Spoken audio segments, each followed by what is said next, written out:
Kaway-kaway sa mga mahilig kumain ng tahong. Ayan.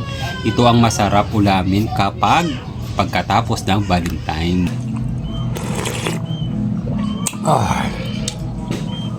Grabe.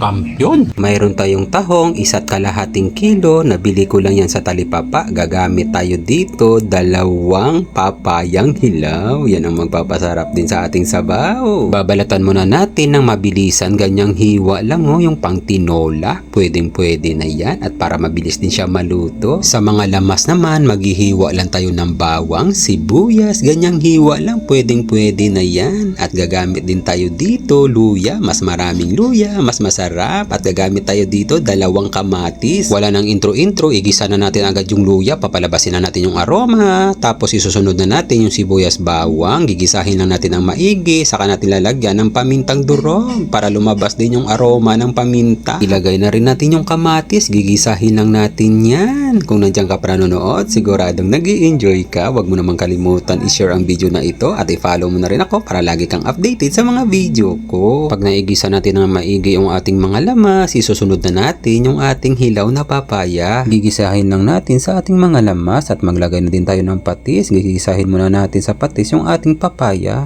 Palalambutin muna natin yung hilaw nating papaya sa loob ng 20 minutes. Sa mahinang apoy lang ha. Maraming salamat din pala sa mga bagong followers at sa mga followers sa palagi nyong panonood. Maraming salamat sa suporta nyo. Pagkalipas ng 20 minutes, tingnan muna natin kung malambot na yung papaya. Malambot na nga. Nahati ko na sa gitna kaya isusunod na natin yung ating tahong. Maglagay din tayo ng tanglad, pangpasarap, pangpabango at pangpagana, panimpla, asin, pangpalasa. Maglagay tayo ulit ng paminta at ang pinakasabaw natin, hugas bigas para lalong masarap yung pinakasabaw natin. Take note sa pangpalasa, kapag kayo na ang magluto, kayo na ang masusunod kung anong gusto nyong pangpalasa. Kapag kayo na ang magluto, kapag nilagay nyo na yung tahong, lalakasan nyo na agad yung apoy at pakukuluan lang natin to ng 2 minuto para hindi siya ma-overcook. Pag bumuka na yung tahong, saka nyo titikman para alam nyo na agad kung na-overcook na siya. Kaya tiningnan ko agad, sakto lang yung pagkaluto, tama lang yung 2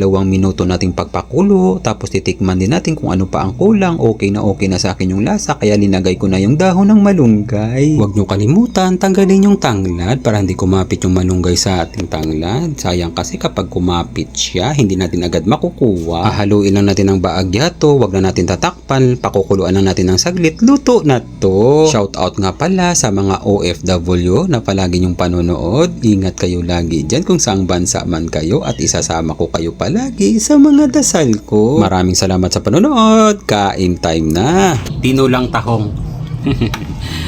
Huwag na natin patatagalin to. God, maraming salamat po sa biyaya na binibigay niyo sa araw-araw. I-bless niyo po yung food na maging silbing lakas sa katawan namin. Amen.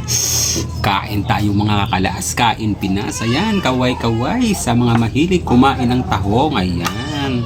Ito ang masarap ulamin kapag pagkatapos ng Valentine's. Sabaw. Pangpabalik ng lakas.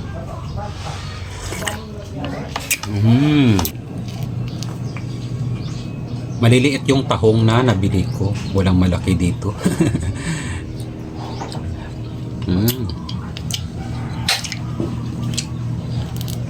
Pero sa probinsya namin, malalaki yung tahong doon. Dito sa Pampanga kasi maliliit lang yung mga tinitinda nilang tahong. Pero okay na yan, masarap. Buhos natin dito sa bahaw ng kanin. Yun.